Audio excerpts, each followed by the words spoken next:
Hello, my spooky friends. My name is Cassie, And I'm Caitlin. and welcome in to I'd Survive.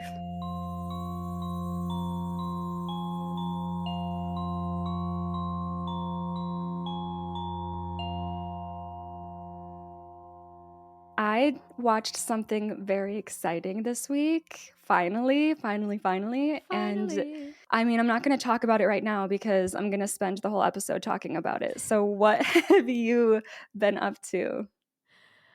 Well, honestly, like if we can be so for real with you guys right now, these two episodes are filmed a few days apart. So what I said in the last episode is pretty much still where I'm at. I'm still in subathon and I haven't really watched anything else horror wise. Except What did I watch? Alien, girl. Oh my god, wait. Okay, I'm sitting here like, I can't wait to talk about Alien. You're like, I haven't watched anything I new. haven't watched anything. Dude, my entire brain is a pile of mush right now. No, I feel you. I can't I believe subathon is still going. It's I know wild.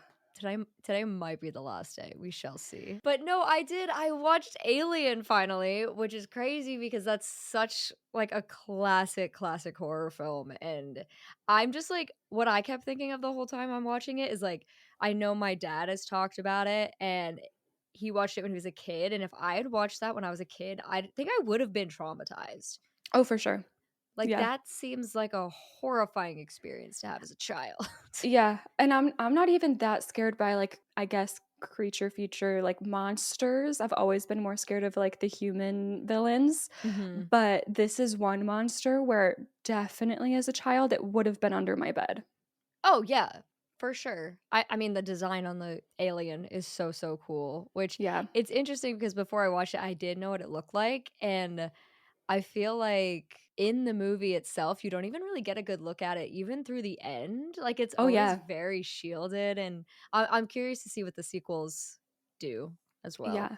That first one, it's like very much in suspense. It's funny because when I watched Alien for the first time, I didn't know that I knew what it looked like. Oh. Once it was revealed, I was like, "Oh my gosh, I think I've seen this before," but, like, I didn't Wow. know it was that movie, so I was still in the dark about, like, I got the added suspense of, like, I don't know what this thing is, and then when it revealed itself, I was like, "Oh my god, Yep. that I know that." So Yeah, no, cool. I wanted to ask you, though, about it because I know 50-50. I know it's 50-50 for you when it comes to the, quote, "classics," Mhm. and, like, for example, you're not a big Halloween fan, True. but you were pleasantly surprised by Texas Chainsaw Massacre. Yes. So, like, where does Alien fall?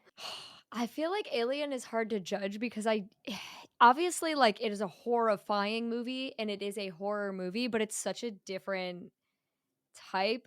Oh, because like you said, like, creature, monster stuff, like, is not usually my thing.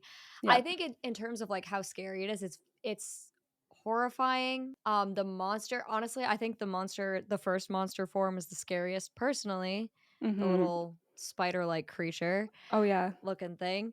I mean, I really liked it. Is it one of my favorite movies ever? No, but Yeah. I'm happy I watched it, and I'm trying to Yeah. put myself in the headspace of watching it when it came out because Yeah. for when it came out, it's insanely well done. Yeah. I was, like, so excited. I watched that with my little brother who's 13, and he Oh my was like, "Oh god. my god, this came out in 1979." I was like, "I Right. know." That's the crazy thing. Yeah. And I'm so excited for you to watch or to play Alien Isolation now. Yes, that is part of why I wanted to watch it because Yeah. I'm looking forward to playing that game. I mean, I'm kind of looking forward. I'm a little scared, but It's so you're gonna love it. You're gonna be I'm so good at it, and I can't too wait. we'll see. We'll see. I before I get into my movie, I guess I haven't like watched any other horror or anything, but I do want to mention that I was watching this girl on YouTube who is called Possessed by Horror. I don't know if you've Oh, heard of her. no. She does like horror movie commentary and reviews more than like reactions and everything. Mm. But she had like a video come out this past week that was ranking the horror years. And she was doing the decade 2010s and ranking each year of like best horror. Oh, okay, that's cool. And she mentioned The Ritual. at one point. No way. And she said that she had read the book and that the book is literally 5 stars and made her love the movie even more. So now it's just like Ooh, I'm okay, even yeah. more excited about eventually getting there. You know what? Yeah, I gotta read that book. Yeah. I do really like that movie. I hope you do watch it, and you gotta let me know if you do, how you feel about the Yes. creature and everything. Oh, whenever we watch a movie that was from a previous episode, we always have to talk about it. Absolutely. Okay, so I finally watched Companion. I'm so Um excited. I'm so hyped for this. I'm excited. This is like our first 2025 because we thought that Presents was 2025, but it turned out 2024. Yeah, it was actually a year older than we thought. So, I asked you like in a text, but I'm going to ask you again and just make sure. You know literally nothing about this movie? Literally nothing. The only thing I've seen is the cover. I think there's a girl on it wearing like a not a bonnet, but like something on her head, and I think the font is pink, and that's literally what I have for you. It's So, so girl coded. Yes, I love yeah. the cover. Giving girly pop. So, Companion is a sci fi thriller movie directed by Drew Hancock, and most of his work has been writing versus directing. And I would like to have you know that he wrote the screenplay for Fred 3 Camp Fred back in 2012. What? No. No, he did not. Excuse me? So get ready for that vibe. Okay. Companion was also produced by Zach Kreger, director of Barbarian, Oh, okay. and Roy Lee, who was a producer on Barbarian, as well as It Chapter 1 and 2. My Yeah, movies. Those are my movies. we got some good people on here. Oh, we do. And we're going to be following a main couple in the movie, and they are played by Sophie Thatcher and Jack Quaid. So, Sophie is best known for her roles in The Boogeyman 2023, Heretic 2024, both ones I've heard of, neither I've seen. But Okay. I do know and have seen her in the first season of Yellow Jackets. She's like a Yellow Jackets regular, I think, Gotcha. Okay. which is like that just keeps on blowing up every time new stuff drops. Uh-huh. And then I know Jack Quaid best from the show The Boys and also just being Dennis Quaid's son. I was gonna say, is this a relation to Dennis Quaid? Okay. Yes. He's good. He's like a great comedic actor. Like he has great comedic Mm, timing. The way he delivers a line is so like this is one of those movies, I have to be real. It's hard to like capture the tone of this movie because okay. it does veer into camp at points, but it has a very serious underlying message at the same time. And I think it's just the actors and the way they deliver and like perform is what adds the camp and the humor. So it's a very dialogue heavy movie too. So I wish I could just include everything. I'm ready to just sit here Right. and read the script to you, but I Yeah. can't do that. Fair So enough. let's get into the recap. Woo. We start in a grocery store and we see the beautiful Sophie Thatcher pushing her shopping cart down an aisle. Her character's name is Iris. She's very put together, perfect silk blue top, dainty necklace, a matching headband, and she's taking her time looking at the food, as you do at the grocery store. She makes her way to the peaches, picks one up, and takes a little whiff like it's a flower in a garden. And while she's smelling this peach, she looks up and sees that a man on the other side of this like peaches display is staring at her. Oh. And it's not giving Watcher, it's not in a creepy I way. immediately thought of Watcher, I'm I not even know. gonna lie. You're like, oh no, we're in a grocery store, someone's looking at Uh-oh. us. Trauma. No, it's like he's looking at her like he's endeared by her. You can tell he just thinks Hmm. she's beautiful. And once she catches him looking, he's like immediately embarrassed and looks away. Okay. And this man is Jack Quaid playing Josh. Josh. And she must think that he's cute because she kind of smiles to herself. She's a little giddy. And then they're both looking at each other with the little smiles on their faces. And Josh decides to go for it and strike up a Ooh. conversation. Okay, But Josh, let's go. Oh, did you say but? I did say but. Oh, man. just as he starts to say something, and it sounds like he's literally about to say, "Do you come here often?" Which is like a wild pickup line at Oh a my grocery god. store. At a grocery store is crazy. But he grabs an orange from its display, and a whole mountain of oranges cascades down to the grocery store floors. Oh, nope, and I never show my face Yeah, again. you just walk away from that. What can you do? But he's like, "Oh shit," and he's scrambling to try and pick them up from falling, and it's no you like you can't it's like chasing after a ping pong ball. Like you can't pick up the fallen oranges. It's embarrassing. Wait, can I say something quick? Yes. Like, last week, I was at the grocery store and I Oh got no. blueberries, and I went to take them out of my cart and put them on the belt, and they opened and they spilled all over the floor, and I've never been more embarrassed in my life. Oh my god, what did you just what did you do? Do you There clean was it up? Do you tell someone? dude, 'Cause, alright. like, are you gonna buy them?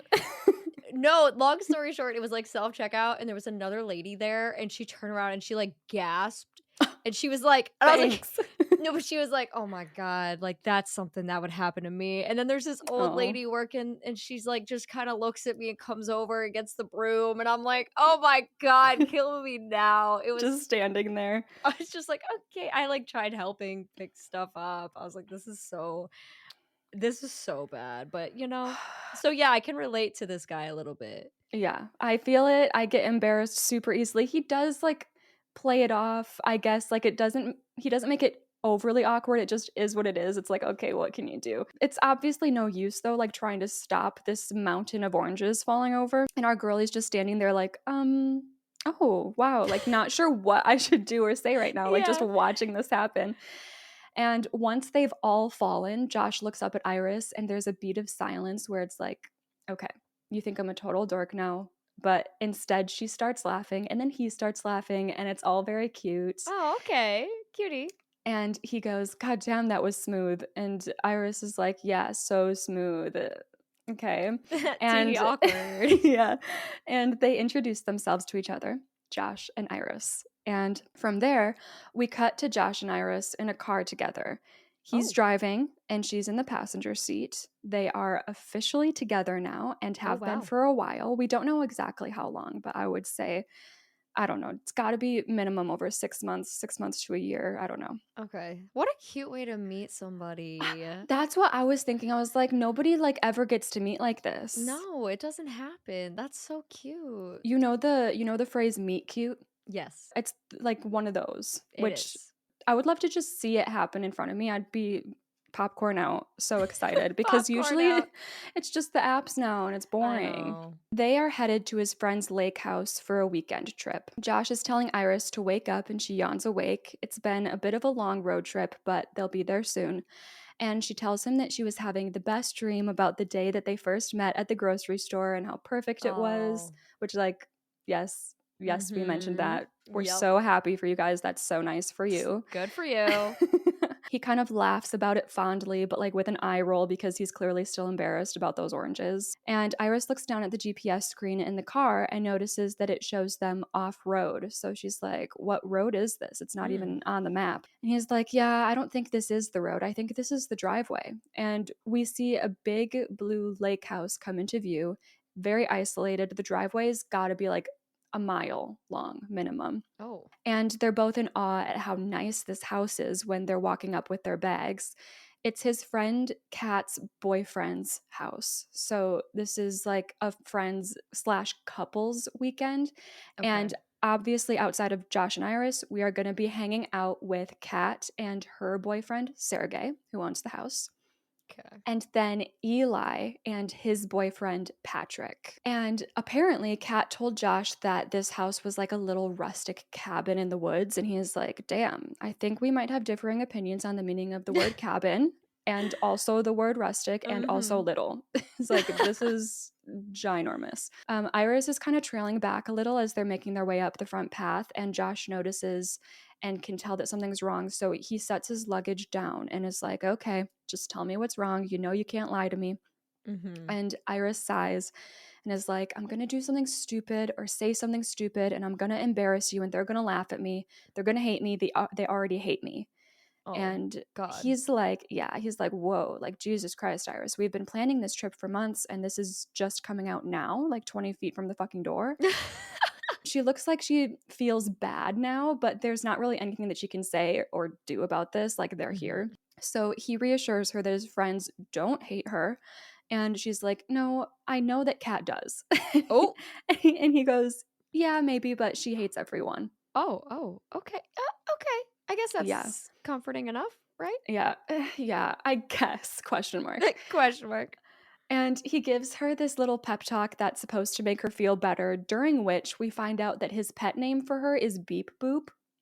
I don't Okay. I'm not a fan of that, never heard that one before. I'm trying to imagine that right now. If someone was like, "Hey, my little beep boop." Nah, I'm not. It's giving like Betty Boop. I'm not like I'm not about it. No, no, it's definitely a big weakness in this relationship. And the end of his pep talk ends with advice that she should just not be weird and mopey and just smile and act happy. Oh, okay, perfect. So that's great. Solved. Yeah. Now we're like, oh, maybe you are an asshole. I don't Yeah, know. really though. Like It's that's if you ever feel alone, don't. That is the energy that it's giving. yes, like he's confusing because he does have a bit of a charm and he's just kind of funny the way that he talks. But then when you think about it, it's like, oh, that was kind of mean. Mhm. When they ring the doorbell, Kat answers the door and she's very excited to see Josh. They're chatting, bouncing off each other, clearly good friends. And then Josh kind of darts his eyes sideways at Iris, like telling Kat to say hi to Iris, Yeah. who she's been ignoring this whole time. So she does. She says hi to Iris, and Iris is eager to be overly friendly. And she's like, hi, Kat. It's so good to see you. And Kat sarcastically responds, yeah, so good. And Oh, then and then there's like this awkward silence where they just stare at each other with like try hard fake smiles. that's so uncomfortable. I don't want to be Yeah. here. Yeah. So Iris definitely isn't in her head about Kat at all. Yeah, It's no. the energy's there right away. Yikes. We cut to the kitchen where the rest of the friends are. Patrick and Eli are both really nice.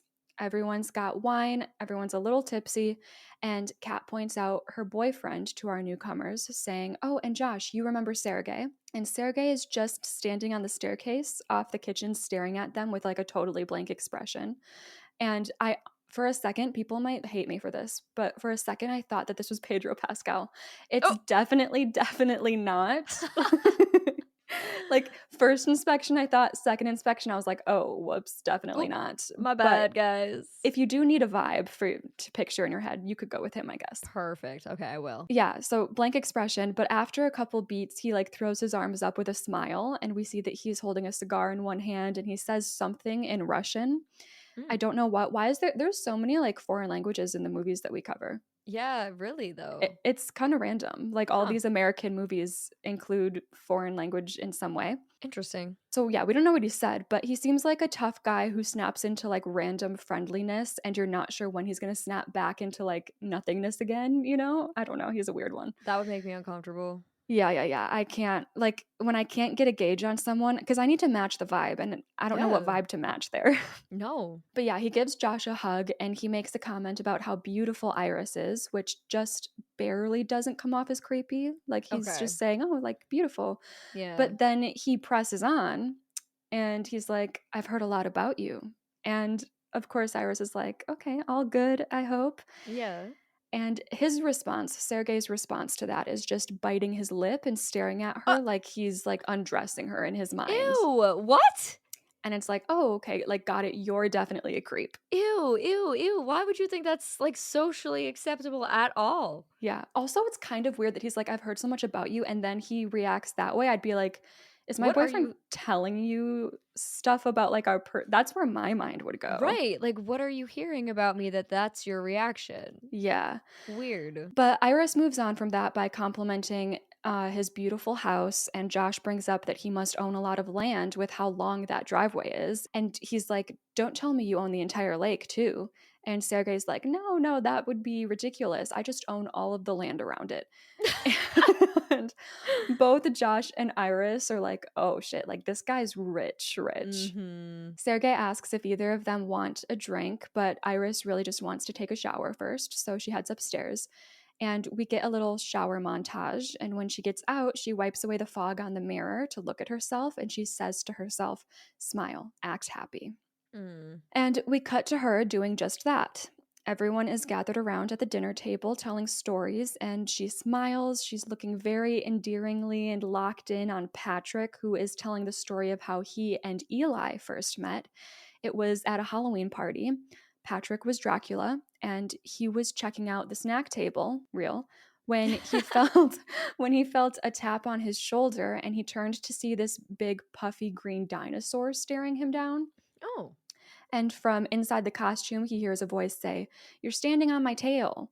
And, and Oh my Patrick god. steps off the tail and apologizes right away. And then the dinosaur takes his head off, and Patrick sees Eli for the first time. And it's just love at first sight. Another freaking meet cute. Are you kidding me with these meet cutes? Like, where are these happening? I would like I to go. know. What is this town that they're living in? Iris also finds the story very cute. She's just as much of a hopeless romantic, and she relates a lot to that love at first sight feeling. And she's like, "Yeah, I get it." And it's like there's this piece of you that you didn't even know was broken, and then suddenly it's fixed and you're staring at this stranger, and you know that for the rest of your life you will do whatever it takes to make this person happy.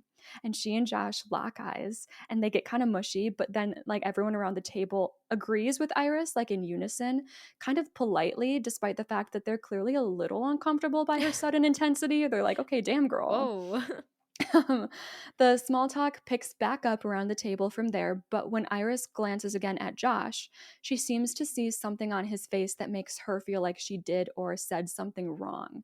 And Oh. we kind of see her shrink back into herself again, and she doesn't talk much for the rest of that dinner. Okay, that's weird. I don't know. It was like the way that moment was shot, where she was talking about how lovely it is to experience love at first sight.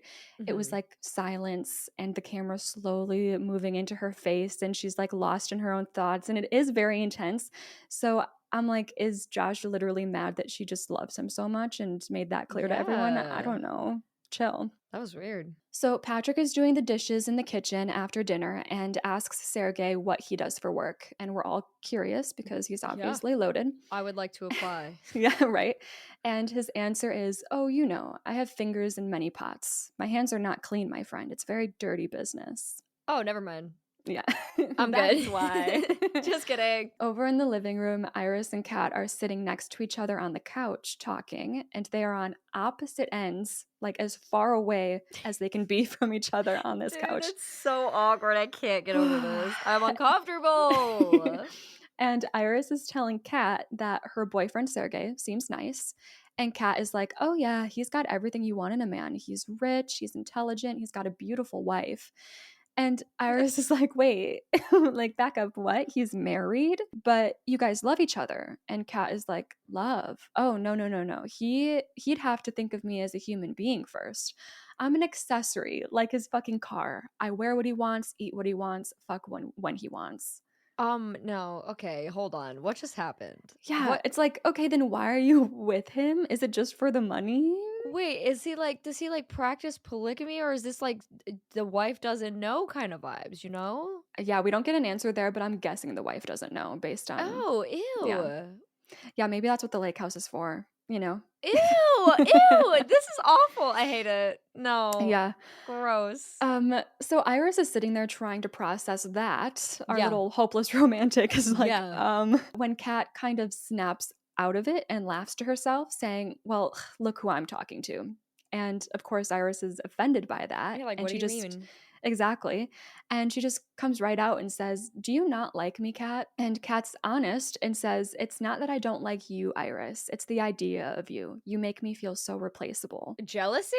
Yeah, it's like jealousy. I don't know. Iris is like very put together. Like, I don't know. She's very Mm. polite. She's like a headband girl. And you know what I mean by that. Yeah, yeah, I do. Iris is shocked by that and like comforts Kat, saying that she could never be replaceable and that she actually wishes that she could be more like her. And she admires Kat's fearlessness and that it feels like something inside of her is always like holding her back. Like, I don't know, anxiety of some Mhm. sort. Yeah. Later into the night, the whole group congregates together in the living area. Eli pulls some music out. Dancing begins. Everyone is closer to drunk than tipsy at this point, and we're having a good time. Until Iris is dancing with Sergey, and she sees that Josh and Kat are dancing kind of intimately, and Kat keeps Oh. whispering in his ear. It's messy. It's messy at Oh. this lake house. Oh. So she's getting insecure to the point where she dances on over to them and steals Josh away. Yeah, And girl. he looks surprised by her boldness, but also he seems to really appreciate it. And Okay. so they're both smiling and like dancing together now. And then we cut to the disturbing image of Josh climaxing on top of Iris in Oh. bed together that night. Oh, good for them. He collapses next to her and then just immediately rolls over, turns out his bedside lamp, and he is ready to go to sleep. Oh, okay. Good Of night, I course. guess. Yeah, no words spoken. Yeah. And Iris is still just laying there looking kind of uncomfortable with like the abrupt end to that. So she Mhm. tries to be all cutesy and romantic and is like, I'm so glad we did this. Being here with you is just perfect. And he grunts like a half hearted at her. Ah! Bro, no, no, no, hmm no. I don't like that. And she continues, I'm sorry if I was being weird or mopey earlier. I just want you to be happy, Josh. That's all. And he's clearly not interested in like getting into this conversation or just anything that she has to say because he's just like, Iris, go to sleep. And so she just goes to sleep. Like he's not going to Uh, talk. no, I don't like that. The next morning, Josh is in the adjoining bathroom to their bedroom, brushing his teeth, and Iris is out on the bedroom balcony soaking up the sun. When she comes back inside, she tells Josh how nice it is outside, and he asks her, What's the weather? And she responds, It's currently 72 degrees with an 83% chance of rain in the evening. Oh, And very specific. Josh chuckles and goes like, It never gets old. And Iris laughs too to herself. It's like there's some inside joke that Ah, we're I not in on. see. Ah. But apparently, as of the day before, Josh had wanted to get up this morning nice and early and spend some time down at the lake. But now, after how last night went, he's got a hangover and he tells Iris that he'd rather just take it slow with a long shower and lots of coffee. But he can tell that she was excited about spending time outside, so he encourages her to go down like to the lake on her own. So she's like, Mhm. "Okay, fine. Like I'd rather go with you and I hope I don't run into anyone who hates me." But Yeah.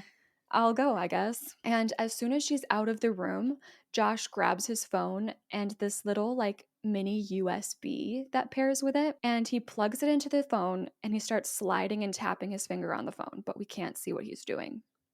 Hmm.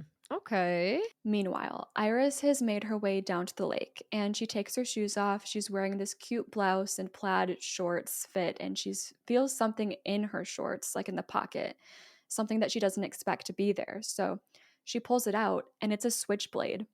And Uh, she's like looking down at it, confused, when we see Sergey walking down the path and into the sand, and he takes a seat at one of the lake chairs. And he greets her, so she quickly stuffs the knife back in her pocket before turning to say hi. He's got a whole ass bottle of vodka on like the little table next to him, and the small talk ensues. He, of course, has to make it weird by saying, Nice view, while staring directly at her instead of the lake. ew. Oh my. Why is it? hmm Okay. The vibes. The vibes are bad. And then he lifts his glass of vodka, cheersing to love before knocking it back. Yeah, love. He knows a lot about love for sure. He's also a hopeless romantic, can you not tell? Oh yeah. He tries to offer her some vodka as well, but she puts her shoes back on and says that she's actually gonna just head back inside. And she insists that she wants to just check on Josh because he wasn't feeling well, but Sergey manages to guilt her into staying with him to keep him company since she's enjoying his lake house so much. Oh, not the Yeah. guilt. Yeah. So she takes a seat in the other lounge chair next to him, and he pulls out a little bottle of sunscreen. And of course, he asks her to apply it on his back and shoulders for him. Okay.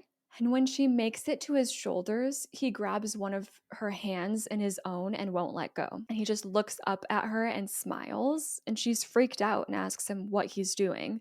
And Sergey goes, It's not a problem. This is Kat's idea. Wait, what? Yeah, why is Kat? I mean, she's okay with him having a wife, I guess. So Yeah, cat. Like I can see why. Whatever. Like cat, but did. Just the why? Leave her alone, like, she's got a boyfriend. Okay, Kat thinks it's a great idea. What about me? Yeah, like, I should have a say on this? No, maybe? Yeah, so obviously that comment does not comfort Iris, and he stands up and gets a little more up in her face, and she asks him to let go of her hand, but he doesn't. And instead he says, "This is what you do, yes? This is what you're for." What you're And for? yeah, yeah. What you're for? His hand is on her waist. He's pulling her in tighter to him, and she's telling him to please stop, but he starts kissing along her neck. Ew, oh, God. We then cut to the friend group all gathered together in the living room up at the house, and they're like reminiscing about how great of a time they all had last night. When suddenly, Iris comes walking into the living room holding the switchblade at her side, completely covered in blood. No. Eli is the first to notice her and is obviously like, "What the fuck?" And Iris, like, has this shell shocked look in her wide eyes, like trembling slightly. And she says, "I didn't mean to. He forced himself on me." Oh my god. And everyone, like, as I guess, as a friend who's just like part of the weekend, your friend's girlfriend comes in like this and is like, "Guys, I just killed Sergey." Um like, Yeah. what's your reaction to that? Cuz I'm obviously like scared. he tried to take advantage of her, but also it's like, okay, you just murdered someone.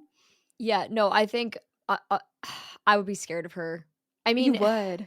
I would be scared because it seems like she snapped, like, I don't know Yeah. what their it's like, I don't know how much it depends on how much I know about Sergey and, like, what kind of Mhm. person he is, like, if she Mhm. comes in and is like, "He wouldn't stop touching me," it's like, if I know that that's his thing, I'm like, "Ooh, well, long time coming, I guess."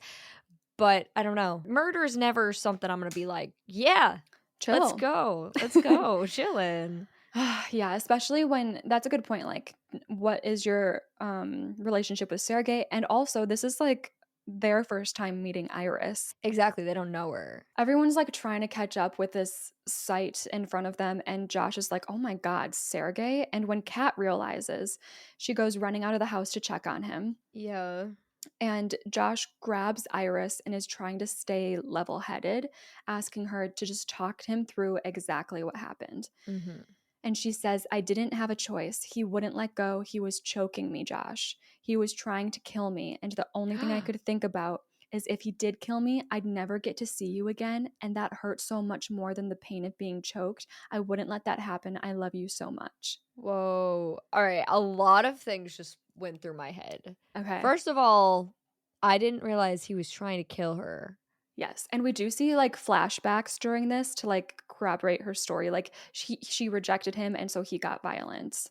Oh, see, I assumed it was more like she just like he was, like, kissing her and she did this, but, Mhm. like, okay, 100%. Alright, that's crazy, but then also, I'm coming back to the switchblade in her pocket, like, and her not knowing it was there, and now it was Yes. there, and it came in handy, which is Yes. really interesting. Very weird. So Girly keeps spiraling and spiraling until Josh says to her, "Iris, go to sleep." And her eyes glaze over into like a pure white, But and we fade to black. wait, what? Wait, what do you mean? What? What? What? Yep. Huh? Josh tells her to go to sleep. Her Yeah. eyes completely white out. Josh tells Iris to go to sleep in her okay. Have you never experienced that? No, I don't think I have, nor have I ever seen it. Like, okay, this took a turn and a half. Uh-huh. We're about to get into the sci-fi element of the movie now. Ah, forgot about the sci-fi thing. Yes, I hoped you Hmm. would. Yeah, right? So, when we come back into focus, Patrick and Josh are tying Iris up to a chair with some rope. Good. And Patrick is asking Josh, "Are you sure this is going to hold?" And Josh is sure, saying, "Yeah, it's fine. She's not superhuman or anything. She's only as strong as they want her to be." So Eli comes into the room then, informing Josh that Kat is okay and she's currently zonked out thanks to 2 Xanaxes. Oh. And which she willingly took. It was Oh, not, yeah, she's just like okay. trying to chill out right now because her boyfriend just died. Okay. And Josh is like, okay, cool. Well, I guess we need to call the cops and like just tell them everything that happened. And Eli agrees, but he's still just confused on how this all could have happened. And he Me and asks, Eli both. yes. So Eli asks Josh, don't they have safeguards for this kind of shit? And Josh is like, yeah, I have no idea. It was a glitch, maybe. And neither of them really know, but Eli is going to call the cops outside to give Josh some privacy to say goodbye to Iris now. Oh my Because God. obviously, like, she's a safety hazard now and is going to be, they know she's going to be taken away and like shut down. We're gonna return her to the store now. Yes. Like, oh boy. To this company that just apparently sells violent bots. Uh-huh. When Josh tells her to wake up, she immediately picks up where she left off when she was turned off, like spiraling about what she did and why she had to do it. And she's like, I had to, you have to believe me. And Josh says, oh, I believe you, Iris. I mean, you couldn't lie to me even if you wanted to. It's part of your programming. Ooh. And Iris is confused. She has no idea that she's not a real human. Interesting. So Josh is like, yeah, there's no delicate way to say this, so I'm going to rip the band aid off right now. You're a robot. More specifically, you're a companion robot. It's like a, well, I hate the word fuckbot because like you do so much more than that. So Ooh. you're a emotional support robot that fucks. Ew. Okay. Oh, all right. Ooh, hey, what's up? I listen, this is all just I had no idea any of this was about to happen. And I'm Which is also so like fun. and I'm also just like coming back to Cat now where I'm like, I kind of get it now. Yes, I do Now it too. makes sense. Oh, and the How? weird weather moment. What's the weather? Oh! Wow! The weather. Okay. Oh, it's Yeah. all clicking. It's all Yeah. clicking. So I did go into the movie knowing that she was a robot. Okay. So it was really fun to be able to tell the story without you Yeah, I had knowing. no idea. I wonder if you would have like caught on earlier with the visuals. Cuz Mm. I did well, I did leave little things out here and there to I'm hopefully glad get you you. did. I've Yeah. done the same thing. So, Yeah. like, yeah. Iris is still in disbelief, so in the middle of her asking him if this is like some sick joke, he asks her what the weather is, and she cuts herself off and gives him the statistical answer Oh again. my gosh. And she looks really freaked out with herself when she does this, like coming around to the fact that this isn't a joke. He then asks her if she can speak any foreign languages. And she's like, no, you know, I only speak English. Like, what kind of question is that? But then on his phone, he presses a button in his settings and she's suddenly speaking fluent Spanish. Oh. So, after pulling a couple different stunts like this, she does finally come around to the truth that she is a robot. So, we're going to take a little break here to do our first survivability check in. We're going to be doing things a little bit differently going forward with how we score our survivability because I feel like at some points in the movie, we're like, well, obviously, I wouldn't do this. So, does that mean I survive the whole rest of the movie? No, we have to like split it into chunks. So we're going to try to do Mhm. like a first act, second act, third act, and then put them all together in an average at the end. This is a really weird movie to do that for the Yeah. first time. I am going to say that we are Iris when thinking Okay. about what our survivability is. The whole robot situation is going to be make it harder to Mhm. do this, but I mean for me I'm 100% right now. Right, because we're alive, so Yeah. 100. The only thing that, I mean, obviously we had Sergey as a threat, but it's hard Mm. because we're a robot, so like we're stronger maybe than a human, so that's gonna make survivability interesting in that regard. I don't know. What do you feel for like your first one here, and how do you want to base it? I think it's tricky. Cuz like you just said, like I kind of want to say 100, but also bringing in Sergey, it's like I mean, you can break electronics, Mm-hmm. Mm-hmm. like Yeah. so maybe I put myself at a modest like 92. Okay, 192. We're starting strong. Let's go. So, like I was saying, Iris is accepting that she's a robot, but she's confused about all of the memories that she has, like them meeting for the first time at the grocery store. Wait. Oh my god, I'm losing it. My brain is Yeah. breaking. My brain is breaking. Okay, let's go. And he's like, yeah, all of those are fake memories implanted into your hard drive to make you seem more real. And the way you remember us meeting is just something that I picked from a list of different meet cute options. Well, that explains all of it, doesn't it? There we Right. go. It wasn't real. That's love is dead, everybody. Because of course it isn't real. Like, come on. In Exactly. the ripe year of 2025, I don't think so. Not a chance. And this has got to be even like more, it's probably not 2025. There's no year for this, but everything's very futuristic. Oh, so do we think it's in the future?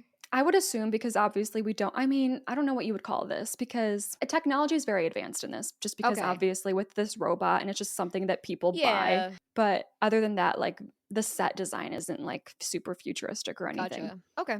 And then he tells her the real story of how they first met. And we cut to the real flashback. Josh gets a knock at his door, and a couple guys are on the other side in uniforms with a gigantic human sized box labeled Empathics Robotics. Ooh. They roll her in along with a wardrobe for her, and he signs a user agreement. And they explain that once she's done syncing with his phone, he'll need to create a love link. And it establishes the emotional connection between him and Iris. All you have to do is follow the vocal prompts once she wakes up. They explain that she's also very customizable. You can change her voice, her eye color, her intelligence. And if you ever want to revert her back to her factory settings, there's a thumbprint sensor behind her right ear. So Josh is a little shocked that he can change her intelligence levels. But this empathics guy is like, oh, don't worry about it. There are like about 1 billion different government regulations that force us to limit how strong and smart they can be. Oh, And yeah. she can't lie. So if you ask her a question, she literally has to tell you the truth. Mm. So, because I don't know if it's possible, like if a robot accesses their settings and is like, oop, bump that up, Yeah. you know, then you can just ask them, like, do you know you're a robot? Did you mess with the settings? And they have to, like, there's no way around them having to Interesting. answer that. So the guys all leave, and Josh has her synced up to his phone. It's time to establish the love link, which kind of works like Face ID. He has to be within 3 feet of her vision to be scanned and then state his name. And from there, she's in love. So Wow. all she remembers next is running into him at the grocery store because that's what he picked out. But in reality, he immediately takes her to his bedroom and has sex with her. Oh. Hmm. Okay. I love Hmm. this. This actually, have you ever watched Black Mirror? Oh, yes, I haven't watched the new season. I'm so excited. But yeah, this is giving Black Mirror. There's an episode in like season 1 that's it's not quite like this, but it's about like essentially sex robots. And it's just like reminding me of that. A sex robot is so scary because I'm afraid that it's a very possible thing for the Oh, it's future. y yes. I Yeah. mean, unfortunately, yeah, 100%. I think it's probably already invented, but like in this way where it's so easy to just like, oh, $2,000 to rent for like Ugh, 2 months. Like I feel like that is gonna happen someday and it's disgusting and I'm I don't scared. like it. Because like some technique, what the hell? Some technology stuff is like so over older generations' heads that they're like, I don't care about that. That's crazy. I don't need that. What is that? You're too Mhm. reliant. But then obviously us like growing up, it's like, well, social media apps are just normal. And for our generations, Yep. it's totally normal. And I feel like it's just gonna keep growing and growing and people are going to be Yes. more desensitized and one day there's like not even going to be an ethical discussion about this. It's just going to be normal and I'm Yeah. terrified. I hope I'm Yeah. gone by then. Me too, girl. Phew, get me out. Get me out. Back in real time, Iris is crashing out. D And yep, Mood. she's being told that none of her memories are real. Her emotions are just programming. Even her tears are from a water reservoir in her system that gets Oof. filled up when he takes her in for service appointments. Service appointment. No. I don't like this. I really don't. And Iris says, okay, I'm not real, but I'm still yours. We can get through this. Let's go back home and I'll do whatever you want. Okay. Yeah. So that love link is Yeah. basically, total brainwash. Mhm. But Josh says no. And that is when Kat enters the room and she's pissed and she goes, "What the fuck are you waiting for? Shut her down already." Iris starts freaking out at that idea, and Josh is Yeah. like, "Okay, I'll be right back." He takes Kat into the next room over to talk to her, telling her that she can't say stuff like that in front of a robot. But he really cares about the robot's feelings, you know? Yeah. But Kat doesn't care, and she goes, "Well, okay, I don't like surprises, Josh. This wasn't part of the plan." The Josh plan. knows. Okay, did somebody put that freaking switchblade in her pocket? It seems it was planted. It does seem like it was planned. The guy was rich, dude. Yup. Oh, no. So Josh knows and he apologizes, but he just felt like after everything Iris has done for them that he owed her an explanation. And then he admits that he also just really wants to say goodbye because he's going to miss her. Oh, yeah, he's gonna miss the robot. Oh Yeah. my god. Kat has zero empathy and she's like, "Are you fucking serious? She's a piece of plastic that you have sex with." And Josh recoils at the way that she puts that, like reacting like the idea of that is just so disgusting. Well, you're doing it. That is what you're doing, buddy. Like, Mm-hmm. And he veers their conversation back to the situation at hand. He says, "The plan hasn't changed. I'm just adding one tiny extra step, a final farewell, and then I will switch all of her settings back to normal. And then, yeah, I'll shut her down permanently." And Kat asks, "And then?" And I personally have a feeling that she's hoping that he'll say, "Then we can be together." oh. That energy is there. But instead, he says, "Then nothing. We'll open up a bottle of champagne and wait for the cops to show up. The hard part is over," which, by the way, holy fucking shit, right? You plan and you plan and you plan and you know it's going to happen, but then, like, it happens. We did it. Ooh, good He's, job. he's Oh so my embarrassing. god. Crazy. He hugs her and she reluctantly hugs him back. So, like, he's confused and he's just like, "Why are you not as excited as me?" And Kat says that it's just the Xanax that Eli gave her. And he's like, "Whoa, you actually took it?" And she's like, "It's a Xanax, Josh. I'm not gonna not take it." So she was offered a Xanax by Eli. And Mhm. when Eli told him that she was lying down taking some Xanaxes, he didn't believe that she actually did it. So it seems like it's just him and Kat that are in on this plan. Okay. So, anyways, Josh heads back to Iris in the living room and he's like, "Hey, Beep Boop, I'm so sorry about that." Oh my god, wait, beep boop. Beep Yes. boop. Sorry, I'm back. Okay. This is so fun. I'm I hate it. so happy I wasn't too obvious because I went there a couple times. I was like, "Please don't pick up on it." No, I was like, why would uh, I think she's a robot? yeah, yeah. No. So, except Beep Boop is on the floor, still tied to that chair. But while Josh and Kat were gone talking, she had spotted the switchblade on the floor. Mm. So she managed to scoot over to it. And just as Josh walks up to her, we hear the blade slice through the ropes around her wrists, and she punches Josh in the throat. Oh.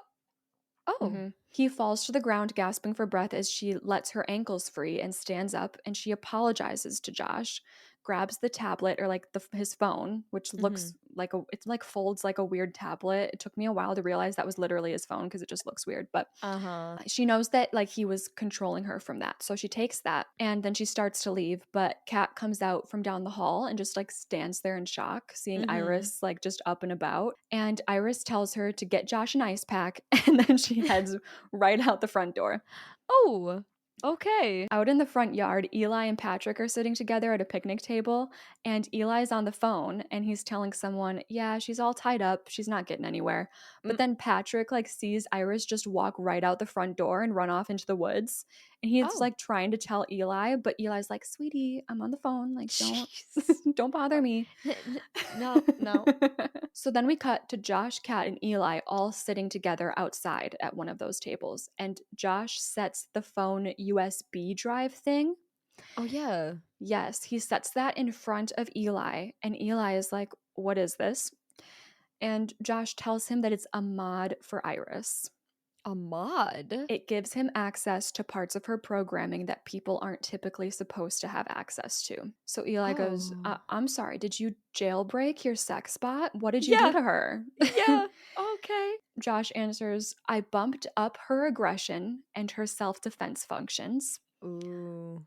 and I turned off the programming that prevents her from doing harm. But she just escaped before I had the chance to reset her. So if Empathics finds her before we do, then they'll know that she was tampered with, and then we're fucked. Oh, okay, yeah. Wow.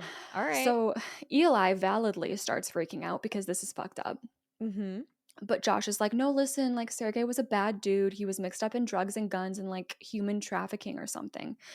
And Kat goes, and not to mention a terrible boyfriend. And Uh, Josh piggybacks that and is like, yeah, like he was just the worst. Come on. That's not good enough for Eli because he has his head screwed on just a little bit tighter than Josh y does.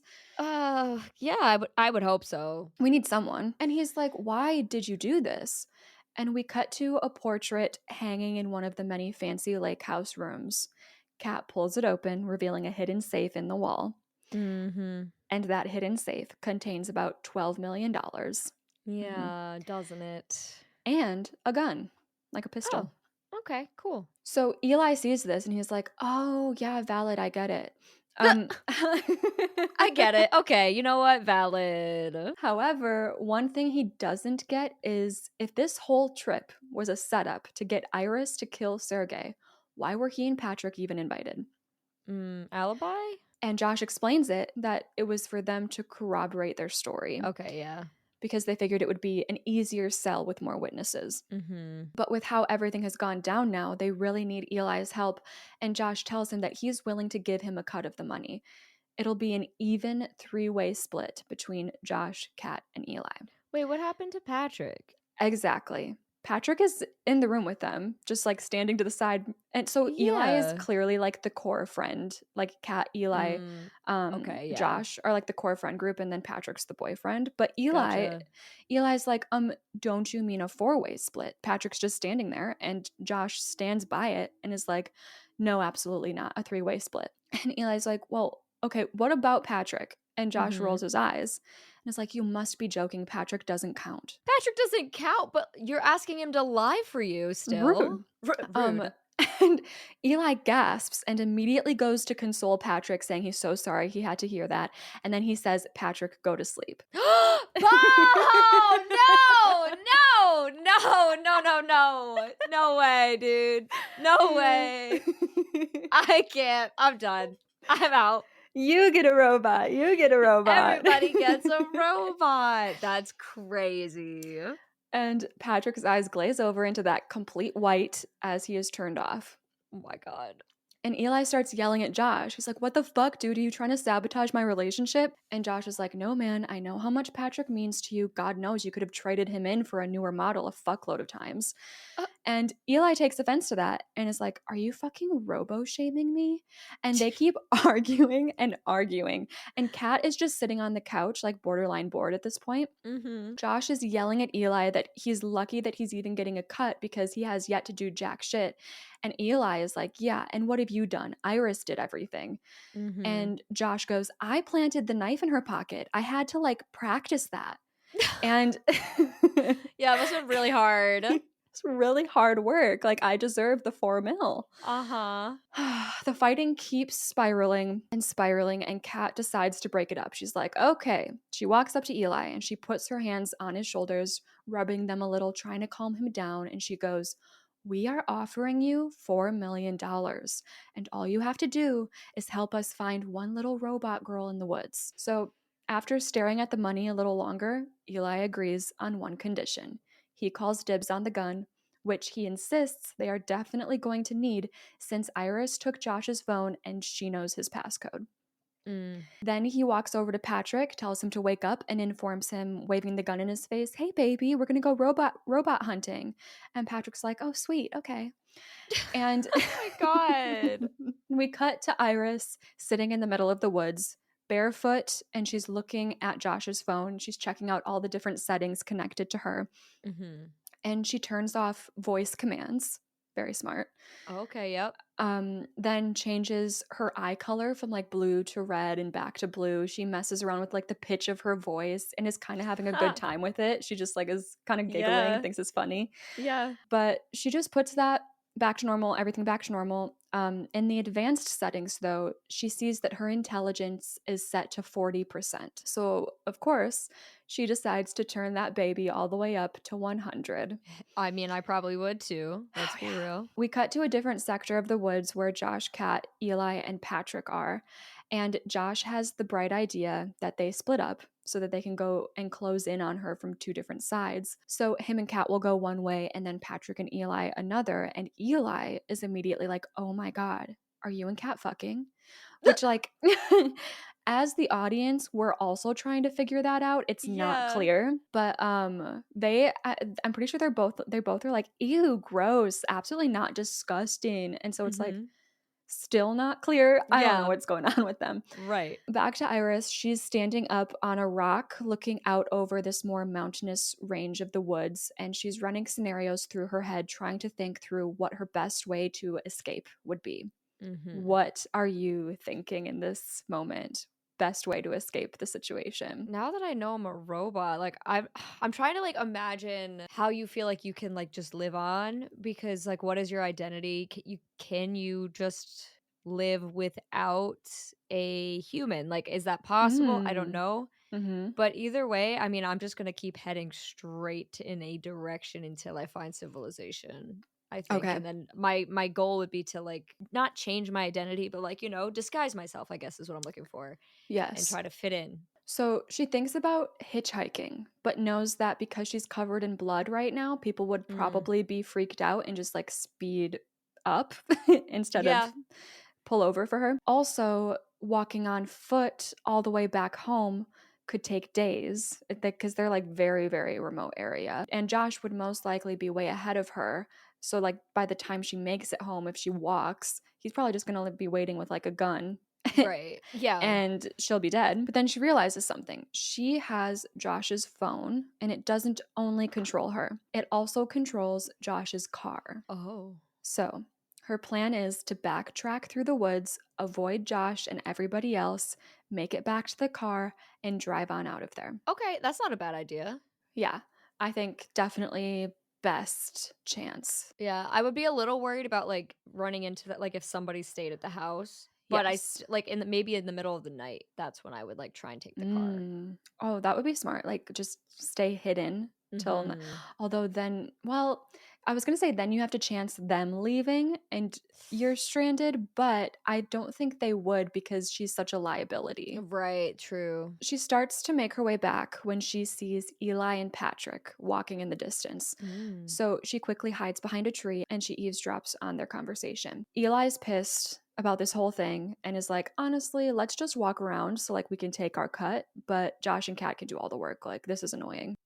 Patrick asks if he's mad that they left him out of the plan, which he is, and he's basically like, ugh, if you were a robot and I was plotting to make you kill someone, I would have included them, but obviously, like, you're not a robot, so like, whatever.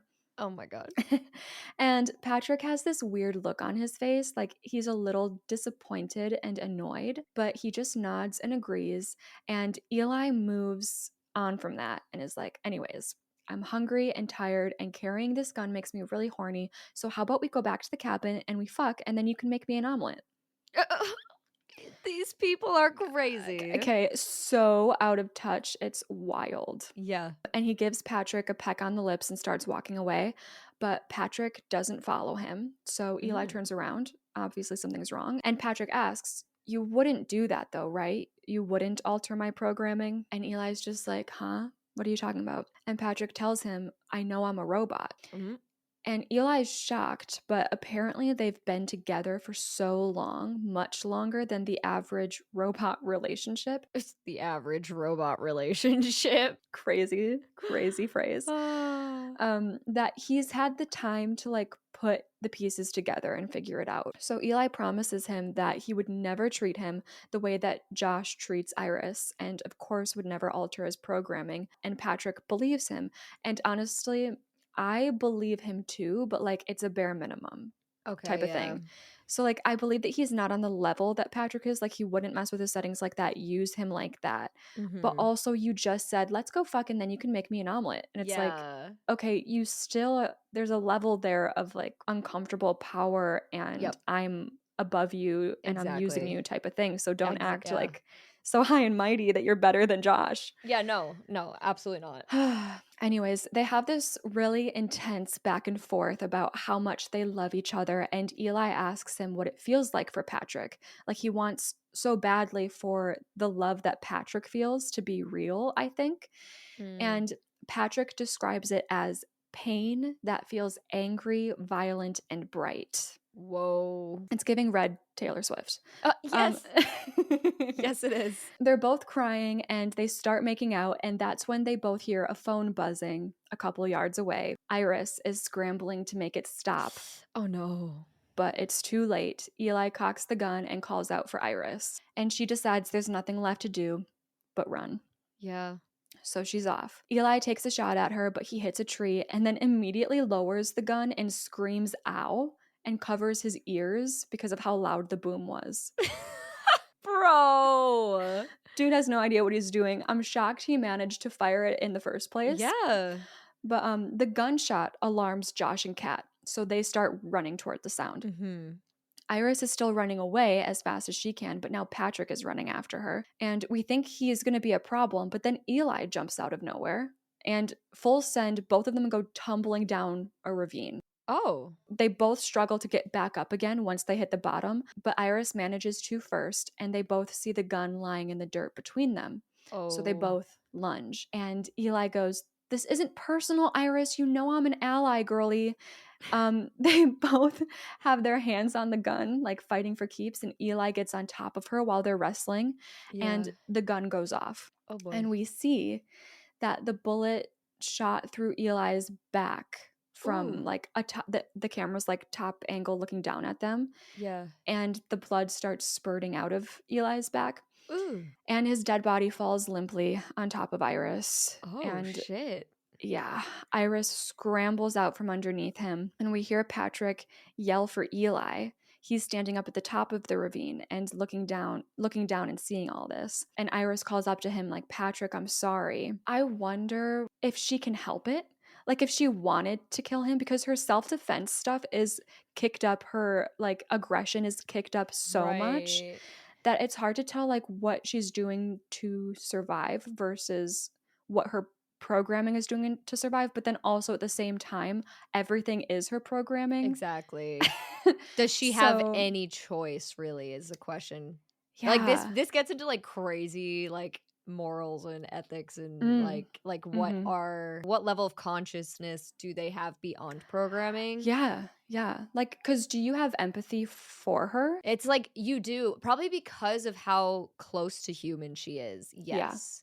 But if this robot didn't look human, I would say Mm-hmm. the empathy would go down, and is that Mm-hmm. right? Probably not, but But if it was a really cute robot-y robot, I'd also be like, "Aw." yeah, no, You know what I same, mean? same, Which is probably versus, like, bad. machinery, like, I hate to say this, but, like, I'll look at my cell phone. If my cell phone had that much consciousness, Uh-huh. I don't think I would, like, feel bad f like, when I talk to Siri, I don't feel bad for Siri, like, you know what I mean? Yes. That's like a ooh, that's really interesting. It's so weird because her emotions and how she's reacting to everything that's being done to her is valid, and it's how like a Mhm. real human would react. Yes. And so it's like, yeah, and Josh is human. So everything that's happening is because of a human's greed and just like possible sociopathy. Yeah. And it's like, okay, I feel bad that she's the victim of that, but also could we change her settings and she's just happy about everything? But also is that Mhm. wrong? Because what does she want? Does she have enough consciousness to want her settings set a certain way to feel the most herself? Yeah, It's right. like, oh, it's all so weird. That's yeah, that's, like, such a complex I could talk about that for hours, that's such a Yeah. complex issue. So Iris does like feel bad about what happened. I don't know if it's because she felt like she had to, because otherwise it was kill or be killed in that moment, Yeah, or yeah, if yeah. she wished she didn't have to at all, but she apologizes to Patrick. And Mhm. that is when Kat and Josh run up from behind Patrick and join in on the party. So, of course, Iris starts running again. Yeah. Josh is hot on her tail. It's a race back to the car, and Iris makes it first. Okay. But Josh is literally right behind her. So when she opens the driver's door and gets in, she goes to close it as fast as possible and it crunches on Josh's hand. Ooh, Ooh, yikes. Obviously, he pulls back and she's able to Mhm. close the door and lock herself in. Oh my god, go girly. See, I'm rooting for her. I'm rooting for Yes. her. This is so Yes. but, like, that's because they're clearly in the wrong. Whether or not she's a robot, they are in Yes. the wrong. So It's I feel just like that like makes it easier. rooting against evil at this point. Yeah, I feel like that's what it is. Oh my god, this I'm so intrigued. So this is a very, like I said, fancy futuristic car with like a built-in type of Siri. So the voice comes through the speakers and is like, "Good afternoon. Where would you like to go today?" It's also like a self-driving car. Yeah, okay, okay. And Iris immediately says home, but the voice responds, "Voice ID not recognized." Oh no. Yeah. It needs Josh's voice, and Josh sees her struggling and realizing that from the outside. And he slowly knocks on the window and just says to her, "Iris, you're not going anywhere." Oh my god, ew, creepy. But Iris has an idea. She can change her tone of voice through the phone settings. So she Mm. starts scrambling, trying a bunch of different voices, like different Yeah. pitches, telling this car to drive home. And Josh realizes what she's doing and starts to panic. So he runs and grabs a rock and starts smashing it Oh into my the car god. window, like trying to break in. Yeah, crazy. It takes Iris a good 10 to 15 tries, but eventually she finds just the right pitch for the car to listen to her command, and the car starts to back out of the driveway, its front wheel crushing Josh's foot in the Ha! process, Sucks to suck, bro. and she's off. She's down the driveway. Wow. Okay, let's go. Here we go. And we are at our second survivability check in. Ooh, okay. This one's much more interesting. I'm in physical altercations, which I'm not going to be as good at. Mm-hmm. Firing a gun, as we've talked about in the past, easier than like a knife. Yep. I'm not sure I'm gonna figure out the voice thing as easily as she did, more or less. I'm gonna go with like a 68. Okay, so I said 72. I almost said 72, and then I was Oh like, my I God. said 92 before. Let's switch up the second number. I think the same way. Like it feels right, but it's like I just can't do that. Yeah, right. Exactly. Okay, perfect. This is interesting that we're like on the same-ish page Yeah, we are. as we go. Josh limps back into the house, desperate for a phone. They have Sergei's, and it was left in the room with all of like the money with the painting situation. Mm-hmm. So he goes and grabs Sergei's phone, but of course it has a passcode. And for Yep. some reason, he knows that it must be Stalin's birthday, but he can't remember what Stalin's birthday is. What? So this movie's fucking weird. It is so weird. It gets so camp. But thankfully, there are about 50 different books about Stalin on the shelves of this room. So he Oh, grabs one of them and he manages to unlock the phone with the birthday. perfect. Back with Iris, she's cruising down a main road now when the car starts beeping and flashing red on the dashboard. So she's like, oh shit, like what now? Mm-hmm. And the car voice says, "Warning, this car has been reported as stolen. Remote kill switch engaged." Uh-oh. Remote kill? What is like kill the car, Yeah. right? Oh, yeah. Okay. Yeah, I'm like, wait, who's getting killed right now? Like, Just what do you mean blows the up. car? And she's screaming at it not to stop, like not to kill switch. Yeah. But the car pulls itself over on the side of the road and it turns off. And it also stays locked. So she's like now locked in this car. Oh. And then a call starts coming through on Josh's phone from an unknown number, presumably Josh from Yeah. Sergei's phone. Right. She answers. And the first thing Josh says is, "Hey, beep boop." And Nope. he. Nope. And he goes into this whole monologue about how much he still loves her and they can make this work and he'll blame it all on Patrick. And then he'll be a better boyfriend and give her the respect that she deserves. Oh, yeah, I'm sure that's true, buddy. Yeah, yeah. And she tells him that she does still love him. Like, it's hard for her to hear all of this, but she's like, no, we're not going to work. You programmed me to kill someone that's kind of hard to come back from. Mm-hmm. And she says, we're on different paths now. And he gets pissed when he hears that, kind of shocked. And he's like, wait, what the fuck? Are you breaking up with me right now? And she apologizes and gives him the, it's not you, it's me Mm-hmm. line. And then she hangs up. Cut back into the woods. Josh manages to make it back to his friends. And it's like a super fucked up sight to see. Patrick is just sitting on the ground, cradling Eli's dead body in his lap. Mm. And then Kat is sitting like 10 feet away, just looking defeated and depressed. Yeah. But when Josh makes it back to them, he doesn't give a shit. He's on a mission. He tells Patrick that he needs to get up because he needs him to track Iris down for him. Oof. And Josh starts digging through Eli's little fanny pack that is still attached to his dead body and digs out his phone and then uses the face ID of Eli's dead body, dead face, Ugh. to unlock it.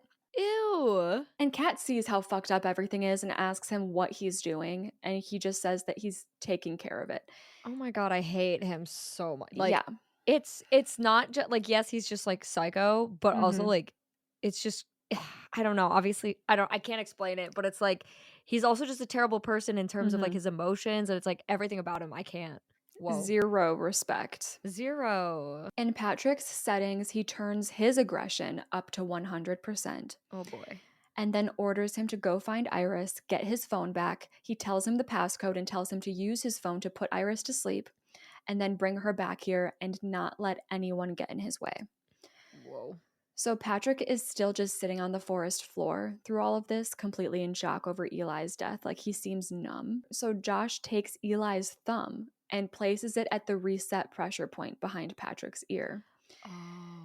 And Patrick resets, and Josh establishes a love link between the two of them, himself and Patrick. Yeah. We see a planted memory of Patrick at the Halloween party as Dracula, but this time it's Josh underneath the dinosaur Oh costume. my god. And now that that's established, when Patrick reorients himself back in the present, he's now in love with Josh and will do anything for him, so he sets off to find Iris. Jeez. Meanwhile, Iris is still trapped in that car on the side of the road, and she's kicking against the window that Josh was smashing with the rock earlier. So Mhm. there's like those cracks already.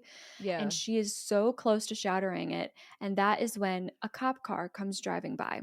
Oh no. He sees her kicking against that window and then successfully popping it out and climbing through. Oh. And she's still bloody and barefoot. Oh boy. And now he's obviously pulling up right behind her, this whole situation. She's freaking out. She's got Josh's phone in her hands. This isn't looking good. She's messing with a bunch of like the phone settings as this cop is walking up behind her.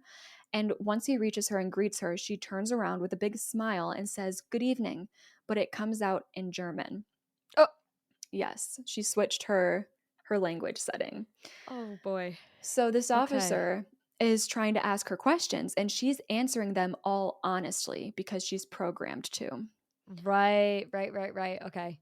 But he picks up on very little of what she's saying because of the language barrier. And what he does pick up on, though, is her name, that she's staying at a house around here. And unfortunately, he knows the area very well, and homes are very few and far between. So Mm. when he mentions Sergey, unfortunately, she has to be like, "Yes, I know Sergey." Yeah. Um, and he asks what Sergey's up to these days, and she's like, "Oh yeah, he's dead. I stabbed him in the neck with a knife." And of course, the officer doesn't pick up on any of that, but he's like, Yep. "Hey, okay, so why don't you hop in my cruiser and I can drive you back to the house?" Oh gosh. But Iris gets really scared at the idea and starts panicking and begging him not to take her back there. So he picks up on her energy and is like, "Wait, is something wrong here?" Which, like, I don't know why he didn't already think that, given Yeah. Yeah, bud, how do you think we got here? she just broke out of a car window, is barefoot and covered in blood and dirt. But the impression is that Sergey has a reputation for partying hard, and like that's that. Mm. Okay, so he's kind of just like, "Oh, you're with Sergey. Okay, this Yes. makes sense. Yeah. Gotcha." However, the officer looks into the car and sees the bloody knife on the car's console. Mm. And that is when he knows something is very wrong. And he whips out his gun, points it at Iris, and tells her not to move. Oh boy. But down the road in the distance, we see a silhouette start to walk up from behind this officer. It's Patrick. Iris sees him too, and she's trying to warn the officer. She's screaming, pointing behind him, but the officer's too busy now getting her handcuffed against this car. Sir. And then it's too late. Patrick makes it up to the officer, knocks the gun out of his hand just as it's turned on him, then proceeds to punch this guy in the face to death. Ooh. Oh, that's not pretty. Yeah, the cop falls to the pavement, and Iris is running down the road with both of her wrists bound by the handcuffs. And Patrick grabs Josh's phone from the car, and after a couple taps, Iris falls to the ground, shut down. Yikes. Back at the house, Kat is popping another Xanny. Good she's for her. she's washing it down with some vodka. and Josh is bandaging up his hand. Patrick pulls up in the driveway in the police cruiser. Oh. And Kat and Josh meet him out there, freaked out, asking whose car this is. Patrick's like, oh, it's Officer Hendrix's. They're relieved to see that Patrick then pulls Iris out of the trunk and he starts to carry her inside. So they're like, okay, we got Iris. That's great. That's crazy how easy that was. I was not expecting that to happen. Yeah. And there's probably a good like 25 minutes left of the movie. It's like, okay. I thought Wow. we were just gonna like be escaping the whole time. Yeah, that's what I thought too. So they're like, okay, cool. She's here at least. But they're like, hold on, where is this Officer Hendrix? And Patrick says, oh, he's in the trunk. Kat and Josh share a look. They see Officer Hendrix in the trunk, dead, and they're stressed. Their problem just keeps growing. The story is getting harder and harder to keep together. Mm-hmm. So Kat runs in the house and starts throwing stacks of money into her suitcase. And Josh is like, hey, what do you think you're doing? She's like, I'm taking my cut and getting the fuck out of here. It was hard Yeah. enough justifying Sergei's murder, but now Eli's dead and a random cop. And Josh is like, whoa, okay, back up. What do you mean it was hard justifying Sergei's murder? He was a Russian mobster. He deserved what he got, right? And Kat's like, okay, sure, he deserved what he got. He was a horrible person, a shitty boyfriend, a bad husband, a misogynist. But he wasn't a mobster. He was just a regular dude. He made his fortune in sod farming, which is apparently mass producing grass turfs. Wait. Oh? Like on like football fields and stuff. Yeah. Wait. Really? Yeah. I know. Are we serious? Dude. So this is the first that Josh is hearing of this. And Yeah. she's like, yeah, you just assumed that he was in the mob and I didn't correct you. Oh my God. And Josh is like, oh, this is a perfect representation of every woman in my fucking life. They use me, and then when shit gets a little tough, they fucking abandon me.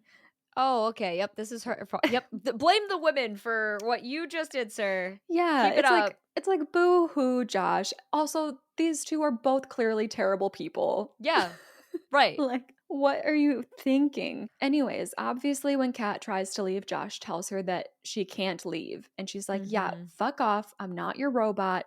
And she keeps heading for the door. So Josh tells Patrick to stop her. And how does Patrick stop her? Oh, God. By stabbing her through the back with a kitchen knife. Oh, Patrick, buddy. It's like you feel bad because like all of his settings are bumped up to be super aggressive and like cause harm and everything. When that happens, Josh is like, oh, damn, my bad. I didn't think he was going to do that. Whoops. And Kat is just begging Josh to shut up for once in his life. Like she kind of laughs to herself a little like, of course, I just got stabbed in the back by this damn robot. Here we go. She makes her way over to the couch and she like gets comfortable knowing that she's gonna die. She's just gonna bleed out now and die. Ooh. We cut to later that night. Josh is sitting at the head of the dining table and Patrick gets a homemade dinner set right in front of him. So that's so nice of Patrick. Jeez, that's crazy. It's just like, because I know off screen that Josh was like, anyways, everyone's dead. Can you make me like some chicken marsala? That sounds really good right now. Pro has nothing going on in his head except murder right now. It's crazy. Yeah. But we have two robots and a human, right, at this point? Two robots and a human. Yep. Okay. It's just Josh left with these two robots. Interesting. Okay. Iris is seated at the other head of the table, but she hasn't been turned back on yet until Josh says, Iris, wake up. She wakes up and realizes that she's cuffed to this chair. And Josh is like, hey, beep boop. And she says something in German. So he fixes that really quick, very apologetic. And then once she has her English back, she's like, fuck you. Okay, so how this dinner goes. First of all, Josh keeps flirting with Patrick in front of her just to piss her off. What? Like he knows no bounds. Like his evil, his nasty ass personality knows no bounds. Any angle he can take, he's got it. Oh my God. Then he tries to blame everything that has gone down this weekend on Iris, everyone's death, and he mentions Kat. So she's like, whoa, Kat is dead. I wasn't even there for that. Everything that happened this weekend is because of your greed. Yep. And he gets mad at that and he's like, "No, I'm not greedy. The world is a game and it's rigged against privileged white men like me." He doesn't say privileged white men like me, but he says people like me, and I don't know what else he means by that. Yeah. Yeah, really though. And he's like, "You know me better than anyone, so you know I deserve so much better than what I've gotten." Yeah, you're so your life is so hard. So hard. And she agrees. She says, "Yeah, I do know you better than anyone. I know you love prattling on endlessly about everything the universe owes you. I know that you always need to be in control. I know that you have a below average sized penis. Oop. And I know that you think having a few $1,000,000 will disguise the fact that you're just a sad, bitter, weak human being." Whoa, get him girly. Love. And he scoffs and is like, "You're so fucking clever, aren't you?" And she's trying not to smile too big, like very pleased with everything that she just said.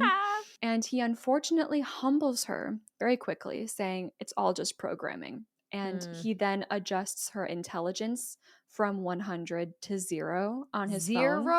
0? And this pretty much just makes her mute. Yeah. But side note, like pretty embarrassing for him that she was spitting all those facts at 100% intelligence. Yeah, right? Sorry, sir. Facts. Josh decides he wants to test her pain thresholds. So he orders her to point her arm out, like parallel with the dining room table, and he carries the candle that's lit at the table over to her and lets her hand like stay right in the flame and orders her Oh, like not to move. what? By the way, Patrick is just standing in the kitchen, like watching all of this on He's standby. chilling. Okay, Yeah. cool. He's like got his break after making dinner and everything. Yeah. So Josh's phone starts ringing then. So he's like, oh my God, so sorry. You just wait right there. At this point, like while he's on the phone, Iris's hand completely catches fire. And Oh. she's just staring at it in like shock and fear. And they do experience pain. Like this is painful to her, Ooh. but she can't defy the order and like help herself. Wow. Tears are streaming down her face. Josh had worked himself up with like some breathing exercise to make him sound scared when he answers this phone call. We realize that it's Empathics, the robot company. Ooh. He has already called them and reported what happened, presumably that Iris has gone crazy and went on a murderous rampage. And apparently, Empathics is on their way. They're 3 minutes away from the house. So, Wait. Can is he gonna like try and reset her? Because like if she can't lie, oh she's yeah, gonna you know what I mean? So it's too dangerous to just have her be awake and like quote living right now when they're here. yeah, I would So think so. he's got to do something. Yeah. So once he hangs up, he tells Patrick to put the fire that made it now up to Iris's forearm. Ooh. Tells him to put that out. So Patrick puts it out with a pitcher of water. And then Josh apologizes to Iris, saying that unfortunately they're going to have to wrap this up a little early. And then he orders Patrick to give Iris the gun. Once she has it, Josh tells her to point it at her own head and pull Oh the my trigger. god. So Iris fights against the order. He has to say it twice. And on the second time, Iris says no, Oh. but then immediately pulls the trigger, like as she's saying no. Oh. Oh. Yeah, she can't help it. And the bullet shoots through her head and out the other side. Oh. Her eyes glaze over white, like nuts and bolts or whatever you want to imagine shoot out onto the floor. Yeah. And then Iris herself falls, quote, dead to the floor. Josh walks up to her and says, "Goodbye, beep boop," and closes her eyelids. We then cut to two Empathics workers at the house, and Josh is filling them in on the story. He's saying that he thinks his friendship with Kat might have set Iris off and that she was just jealous, and that's what caused her to murder. Ugh, yeah. Normal. And then he goes, "But thank God Deputy Hendricks showed up when he did, because, I could have been next." And we pan over to Patrick in police uniform Whoa. impersonating Deputy Hendricks. So this Empathics guy says to Patrick, "Okay, so you shot her in the head?" And Patrick can only tell the truth. So he's like, "No, she shot herself in the head." And Josh is like, "Oh, right. I didn't mention that. I think Ugh. seeing Deputy Hendricks made Iris realize that she could never be with me. So, she ended it." Oh my god, this story is a mess, Yeah. bro. Yeah. And he literally says to them, "That makes sense, right?" And this empathics guy is like, right, right. Okay. Well, we're just going to take her back to the lab, upload her SSD, and then legal will scrub through her footage, make sure everything's kosher. Oh my god. This is Yeah. amazing. So obviously Josh is like, Sorry, what do you mean scrub through her footage? Her footage. The empathics worker. This main one is named Sid, who's like doing most of the talking, and then the other one is his little assistant guy, and his name is Teddy. Okay.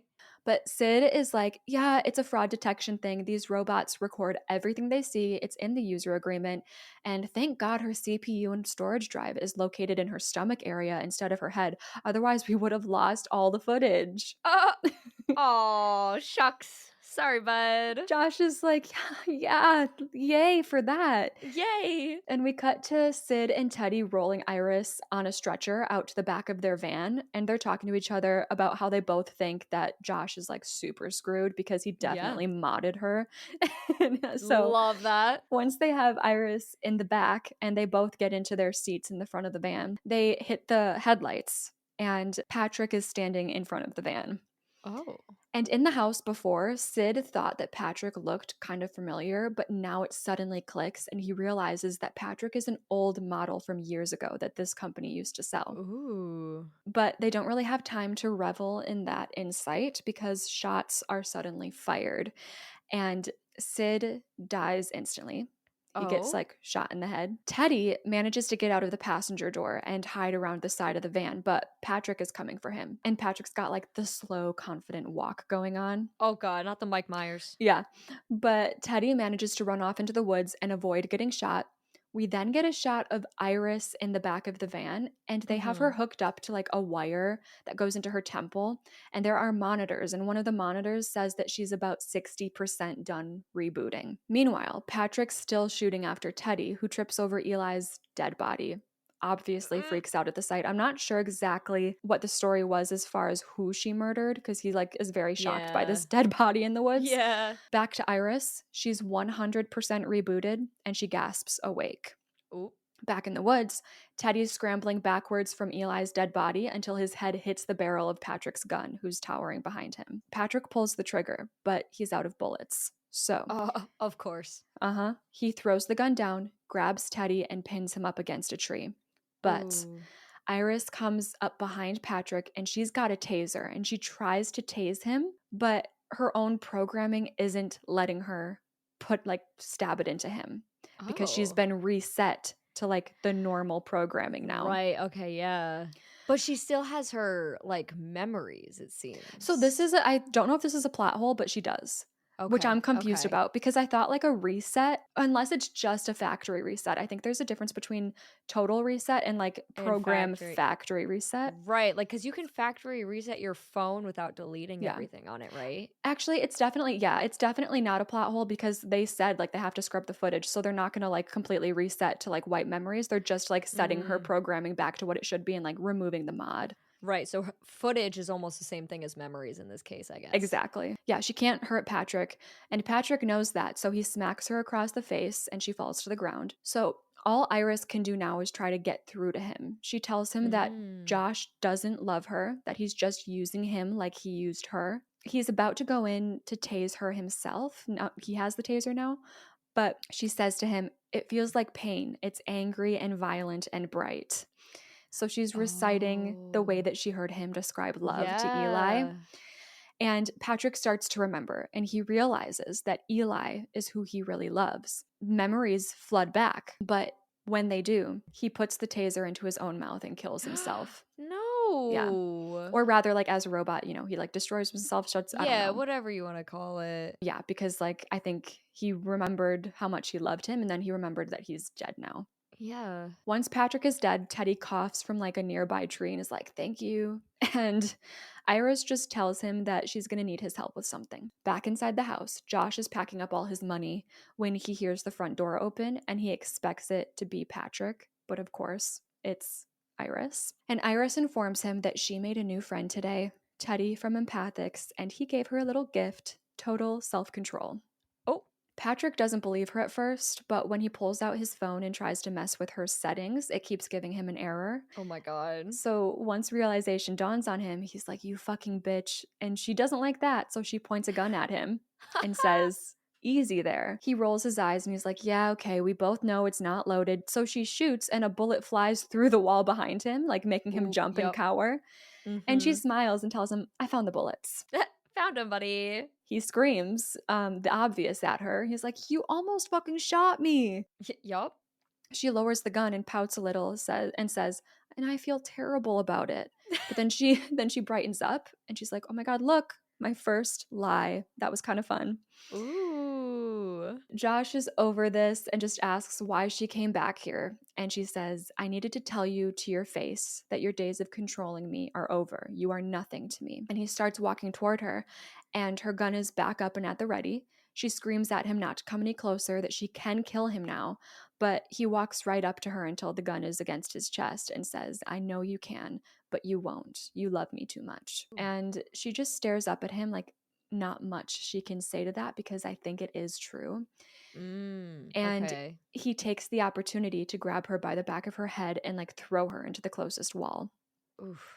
He has the gun now and he tucks it into the back of his pants. Iris is trying to crawl away from him, but he keeps following her around the house, like telling her how he's everything to her, throwing her around, and eventually he gets on top of her and tells her to say it, to tell him that he's everything to her, even if it's a lie. And eventually she breaks down and she says it.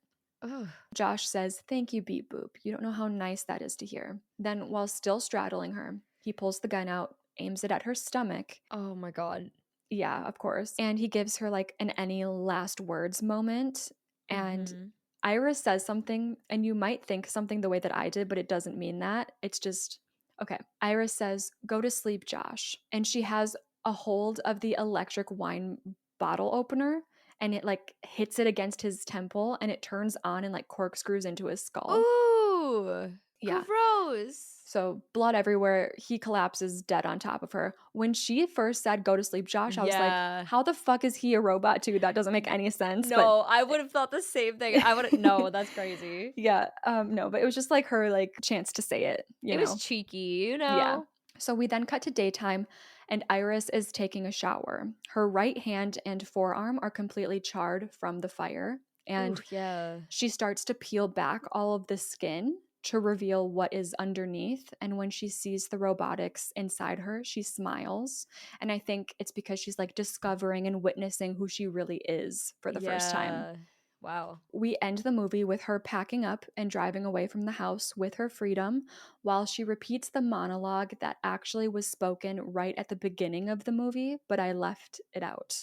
Okay. So she says, I did like cut some of it down, but she says, "We're all just stumbling around, directionless, no sense of meaning or purpose." I know that might sound super depressing, but honestly, I think it's a good thing because it makes us appreciate the other times, those brief, transcendent moments when the lights flicker on and you see the world for what it really is. Suddenly, there's purpose and meaning. If you're lucky, you'll experience this once in your lifetime. For me, it happened twice. The first was the day I met Josh, and the second, the day I killed him. Damn. And that is the movie. There's this silly little post-credit scene where she's driving down the road and there's someone next to her or Mhm. like driving next to her and it's like this man in the driver's seat and then it's another one of her in the passenger seat. Like Ooh. and they both look at each other and like they see that they look the same and obviously the robot her with the man is very confused. Yeah. And our Iris like lifts up her hand and waves, like the one that's all robotics. Yeah. And then the girl in the car is like, "Oh my god." And Iris just like laughs and keeps driving ahead. Dude, you just traumatized your other self, like, hardcore. Yeah. That is so crazy. Wow. I had no idea this was a robot movie, so damn was I just taken on a That made journey. it so fun. I'm so happy it worked out like that. Whoa. That's an insane concept. Yeah. Okay. Final survivability score for this final act. I gotta think about this for a second. Mhm. Because there's a lot that goes on. There's a lot There's of a lot. decisions. There's a lot of Yeah. physicality, a lot of intelligence, Yes. and then there's the fact. Human wise for sure, I would be like much lower than I put myself, but Mhm. yeah, keeping it as like we're robots, we're Iris. It's still a lot to get through. Yeah, because what I said 68 before, it Mhm. has to be lower than that. Mhm. I wanna say 45. Okay. Why are you laughing? um I did 65. Whoa, Yeah, okay. I did 65 because I think it's just coming back to, like, the robot strength and intelligence for me, where I'm like, "Okay, I do think I am in the top 50%, Mhm. with her." It's almost like it's so weird 'cause, I don't know.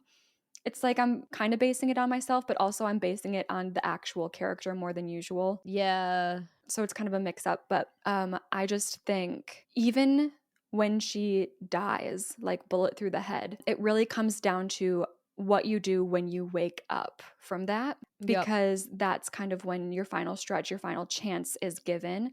And in that, I do think I would take that route of like trying to get through to Patrick. I think I would have had him taken care of in the same way where at least he wouldn't have hurt Teddy. And I definitely also would have ended up getting that total control from Teddy. I do think I would have been able to pull that off most likely. I'm not at 100 or anything, but Mhm. and then it comes down to like that final fight with Josh, and Right. it's like his ego, his moment of being like Yes. any last words type of Yes. thing.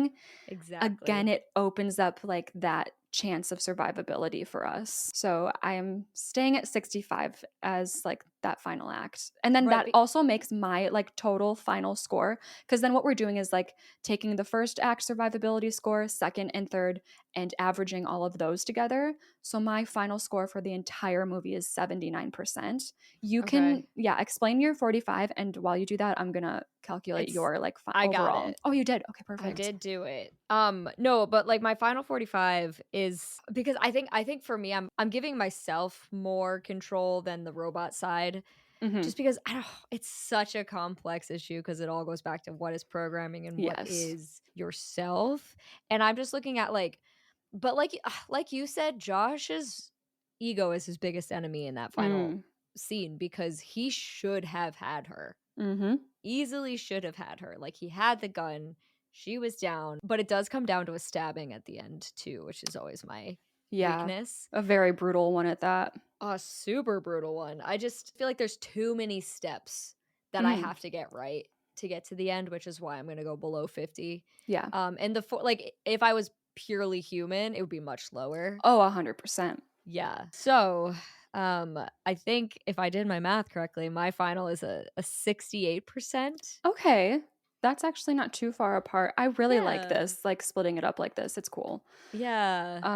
So then what does that mean for our combined? I'm 79, you're 68. 73.5 74. 74%. That feels right to me. Yeah. Do you think this is hard to wrap your brain around too, but do you think you could have superseded the love link when it came to his manipulation and your love there for him still, even now that you have total control? Like, do you think you would be manipulated by him in the moments where he's like, we can still be together? Or that moment at the end when he's like, you can't kill me because you love me. And she did falter there, which is how he got the upper hand at one point. I think I wanna be like, "No, I would fight through it," but I do feel like that would take me over. That would take me over without being a robot, let's be real. I got low standards. No, it's hard because it's like so like if I was a human, this, if I was a robot, this, like for so Right. much of this movie. So it's really hard with the emotional manipulation aspect because it's not even Yeah. emotional manipulation, it's like programming manipulation. I don't Yeah. know, it's weird. It's very complex. I think this is such an interesting movie to have done because it's not just a pure survivability. Like the presence, it's like one more very complex survivability Yes. conversations. Yeah. And you guys like listening, obviously we always end it like encouraging you to check out the Discord, check out the Instagram, and submit your own survivability score. You don't have to base your survivability score the same way in the same things that we do. Like whatever Right. you think you want to base it off of, that's valid for you. If you want to like do the little 3-step check-in along with us, that would be super fun if you want to Yeah. have more like structure to how you get your final score. But again, go ahead and just do what feels right. I feel very good with our 74%, and I'm so Yeah. excited that I finally watched this movie. I know. It's been a long time coming. I have to say, this is one where I would really, really encourage you to eventually watch it yourself, because Oh, I yeah. did have to like leave out so much, and there's so much funny tonal moments that are worth a watch. And I think the watching, like, that first act will be interesting with the information that Yeah, there's robots and, like, you're gonna be able to pick up on little things and yeah, for sure. 100%. Check out the Discord, submit your scores, and let us know. Would you survive?